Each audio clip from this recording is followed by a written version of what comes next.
Hi everyone, my name is Pachika. It is an honor for me to be here in Nursing 2025. Today, I'm excited to share with you an encouraging piece of evidence that underlines that plant-based diet is indeed a powerful tool for lifestyle medicine. But today is not so much about Mediterranean diet, but it's about Thai cuisine. Here, I'm presenting to you the results that we found from our randomized control trial that studied the effect of healthy Thai diet on health indices in NCDs. We were so inspired by prior work in Mediterranean diet, we got to ask this question. Can we use our traditional Thai food to normalize health indices if we emphasize ingredients from plants but still respect the traditional Thai seasoning like fish sauce, shrimp paste, or coconut milk? In this study, we compare two dietary patterns, which are a healthy Thai diet, or HTD in short, and contemporary Thai diet, or CTD. We studied the effect of both patterns on body weight, blood pressure, fasting blood sugar, and LDL as our primary endpoints. Here is our study design. We recruited participants with at least one abnormal health index, either being high BMI, which we use Asian range, elevated blood pressure, elevated LDL, or abnormal fasting blood sugar. We also included people with ongoing medications for their chronic conditions. We then randomized them into two groups, either HTD or CTD. The study lasted for about 12 weeks. For the HTD arm, the participants must join our 2-week cooking workshop first. And during that time, they had to practice for real how to cook healthy Thai diet. We have about 80 example menus for them to practice on. And after that, they go back home. They were encouraged to stick to the healthy Thai diet pattern until the end of the study. Try their best. No need to count the calories. They could eat until satiety. And for the CTD arm, they were instructed to eat their usual diet. Here is what healthy Thai diet looks like. First, the main ingredients in the dish must be from plants. It would include vegetables, roots, fruits, legumes, nuts, seeds, and grains. Plant-based meats are very much welcome in our study as we think it is a practical tool for the transition. We do not use any meats, eggs, or dairy products. Thai cuisine rarely uses dairy anyway, but we want it to be clear upfront. And for the culinary seasoning part, we maintain the typical Thai seasoning like fish sauce, coconut milk, shrimp paste. Thai herbs and spices are highly encouraged. Here is the demographics across the two arms. The majority of our participants were female. In terms of age range, most of them were in their 50s or 60s. This is the overall health status at the time when the study began. I break it down by the key health indices. About 60% of them were either overweight or obese. Half of them had elevated blood pressure, and half of them had elevated LDL. And about 40% had an abnormal fasting blood sugar. Let's look at the result.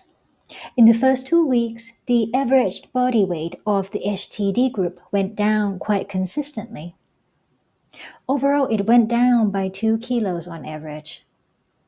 And during the cooking workshop, we had quite a good opportunity to track their daily body weight. Since this was an on-site workshop, we can confidently say that the adherence rate of the diet change was 100%.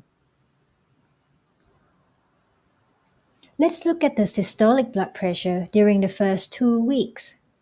On average, it went down by 10 points. Just like the body weight, we tracked the daily blood pressure every morning during the workshop period. The response was quite impressive. Now we learn that it only takes days for the systolic blood pressure to come down after the change of the diet. Now let's compare the results at week 12 between the two arms. In this table, we are particularly looking at the participants with an abnormal BMI at the beginning of the study. The HTD arm achieved a reduction of body weight by 4 kilos, but the CTD arm put on weight. The difference between the two arms was statistically significant.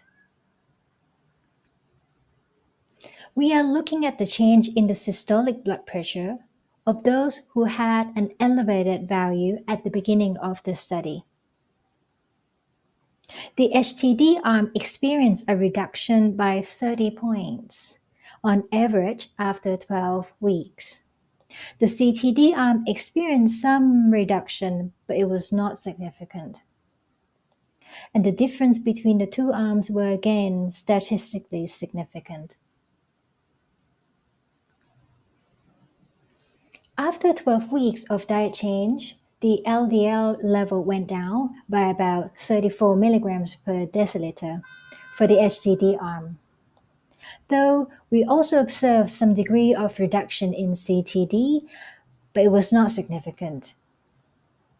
Also worth taking note that the reduction of LDL in healthy Thai diet was already noticeable after the first 2 weeks of the diet change.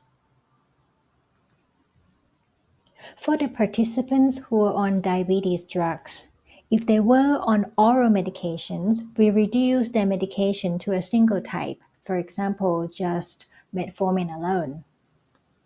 If they were on insulin, we asked them to reduce the dose by 30% before they started their diet change. This was to prevent hypoglycemia. In this table, we focus on the fasting blood sugar trend within the healthy Thai diet group. We can see that their fasting blood sugar level remained somewhat the same between week 0, which is the baseline, and week 12, even though the medication was either reduced or discontinued. We conclude that this diet change allowed them to reduce their medications. Among several secondary endpoints, the change in the gut microbiome was one of the parameters of interest. We analyzed the change in the metagenomic study to study the effect of the diet change. To your left, we can see that switching to a healthy Thai diet results in a significant effect on the gut microbial population. The change of the diet changes the composition of the key phylum. We also observed that short-chain fatty acid producers increased their abundance at week 12. Lastly, we also observed an improvement in kidney function. It was not our primary endpoint, but the improvement in eGFR was significant in the healthy Thai diet arm. We also observed a reduction in high sensitivity CRP in the HTD arm, and it was significant change from week 0 to week 12. The healthy Thai diet may have an anti-inflammatory effect, and this could serve as a new hypothesis for a future study. Take-home message: this study demonstrated that healthy Thai diet is effective in normalizing the key health indices in NCDs. It allows people living with diabetes to reduce or discontinue their medications. The diet emphasizes ingredients from plants but preserves Thai signature through traditional Thai seasonings. We believe that keeping the taste, The way they feel familiar while swapping meats for plants helped their transition. Since the diet doesn't require calorie counting, they could enjoy their food. The diet may help encourage adherence and in turn contribute to positive health effects observed in the study. Thank you very much.